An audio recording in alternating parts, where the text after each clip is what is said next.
President Trump honors fallen service members at Arlington Cemetery on Memorial Day. Hours before, he lashed out at political enemies on social media, calling them scum. He criticized federal judges and claimed they hate America, labeling them as monsters. Trump's message included a bold statement about illegal immigration under Biden's administration. He inaccurately claimed that 21 million entered illegally, a figure not backed by data. Trump blamed the previous administration for a surge in migrants and crime. On Memorial Day, Americans remember those who served, making his comments particularly sensitive. His rhetoric contrasts sharply with traditional Memorial Day observances. Trump visits Arlington National Cemetery, addressing his political rivals in a Memorial Day post. He tells graduating cadets they're part of the military's golden age. Trump criticizes military diversity initiatives and past conflicts. He emphasizes military's role to dominate foes and protect America. Trump gives unconventional advice on marriage, sharing a personal story. Critics say Trump politicizes Memorial Day events. The Army rebukes Trump's actions for breaking cemetery regulations. Trump's original Memorial Day post had grammatical errors before being deleted.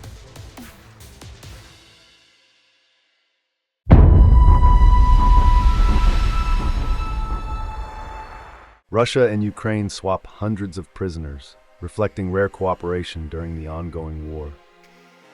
Earlier, Kyiv endured a major Russian missile and drone attack, marking the largest assault since February 2022.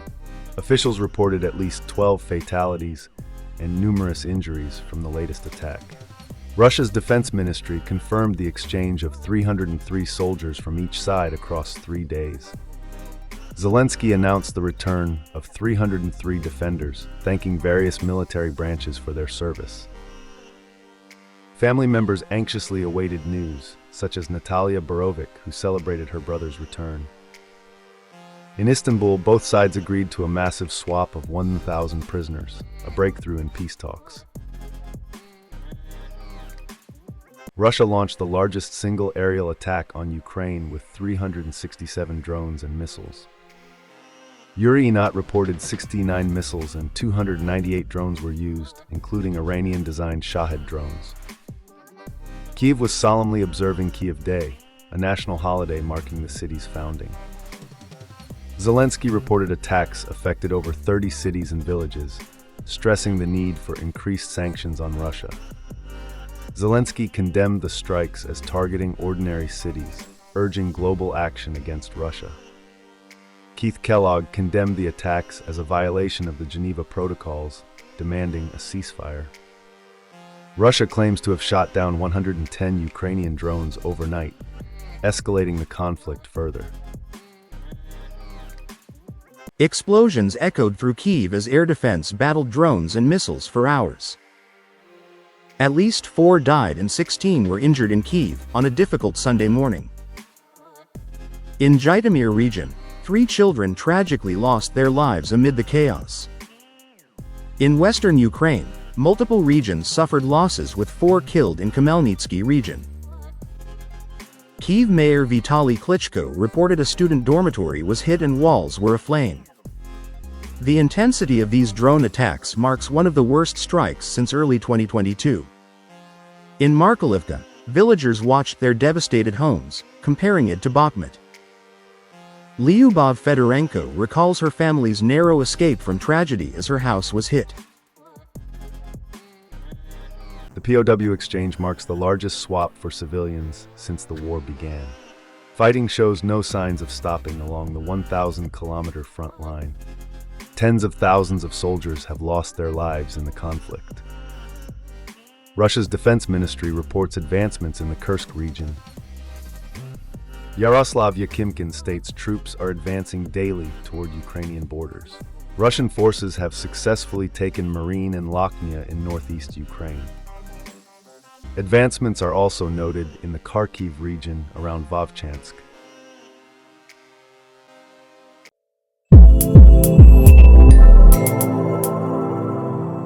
Ex-police chief Grant Hardin escapes from prison in Arkansas. Hardin was police chief of Gateway, Arkansas for 4 months in 2016. He escaped from the North Central Unit Prison in Calico Rock at around 1540 on Sunday. Authorities reported Hardin was not in his prison uniform. Hardin has a violent history, guilty of murder and rape. He was sentenced for killing James Appleton in 2017. DNA linked Hardin to a 1997 rape at an elementary school. The Department of Corrections urges anyone with information to report it.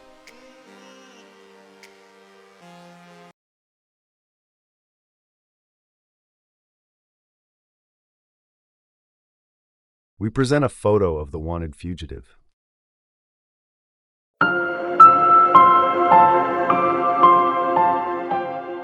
House Republicans are warning Senate GOP, don't water down Trump's agenda bill. After weeks of delicate talks, House GOP leaders have reached a fragile agreement. House conservatives urge Senate counterparts to maintain key provisions. House conservatives demand spending cuts and Medicaid limits. Blue state Republicans fought to lift the SALT deduction cap to $40,000. Senate Republicans feel less urgency regarding SALT as they don't represent affected areas. Republicans brace for a clash over the future of the Trump agenda bill. Speaker Mike Johnson pledged to prevent Senate changes to the SALT caucus deal. Representative Nick LaLota urged the Senate to maintain the negotiated balance in the bill. House leaders are mindful of the precarious agreement with the Senate. Johnson met with Senate Republicans, urging minimal changes to the House design. Johnson highlighted the delicate equilibrium reached in the negotiations. House Republicans acknowledge that some Senate changes are needed, but major ones aren't welcome. Representative Don Bacon expressed the bill's confusion regarding food assistance eligibility for refugees. GOP senators are rejecting parts of the House bill, indicating it may come back altered. Senator Ted Cruz notes significant changes are coming in the Senate. Republican senators express frustration with the SALT provision of the bill. No GOP senators are advocating for the SALT issue. Some senators want changes to Medicaid requirements in the bill. CBO predicts millions will lose Medicaid coverage by 2034. Senator Hawley warns that Medicaid cuts may be politically harmful. Several GOP senators signal a shift towards centrist legislation. Trump remains a wild card in the Senate debate on the budget bill. A short list of GOP senators can affect the bill's direction without pressure from Trump. Some senators are resistant to proposals they see as draconian. Senate Republicans can afford to lose 3 votes on the budget bill. Representative Rand Paul opposes the House bill due to the $4 trillion debt limit hike. House Republicans fear changes might dilute their preferred bill provisions. Reps express hope for a more conservative outcome from the Senate. Representative Andy Harris warns that weakening the bill could result in reconsidering support.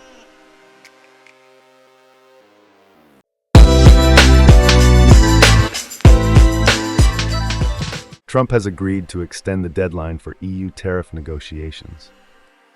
Originally, he announced a 20% tariff on EU goods but cut it to 10%. Trump threatened to raise tariffs to 50% if negotiations stalled. After a call with Ursula von der Leyen, Trump pushed the deadline to July 9th. Von der Leyen stated the EU is ready to advance talks swiftly. Trump views the US-EU trade relationship as unfair despite high exports. Trump argues tariffs boost American manufacturing and protect jobs. Economists warn tariffs could lead to higher prices for U.S. consumers. Tariffs, especially on steel and aluminum, remain despite some pauses. Trump announced plans to raise tariffs on EU goods to 50% by June 1st, expressing impatience over negotiations. The EU's trade chief, Maros Sefcovic, emphasized the EU's commitment to securing a fair deal. Sefcovic reiterated that EU-US trade should be based on respect, not threats. The EU has paused its own measures against the US, previously threatening a 25% tariff on 18 billion euros worth of goods. The bloc is also considering additional measures against U.S. imports, valued at €95 billion.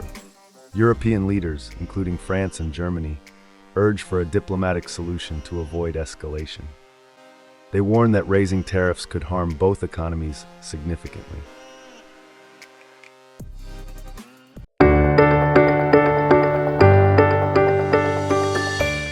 28-year-old Joseph Neumayer was arrested for attempting to firebomb the U.S. Embassy in Tel Aviv.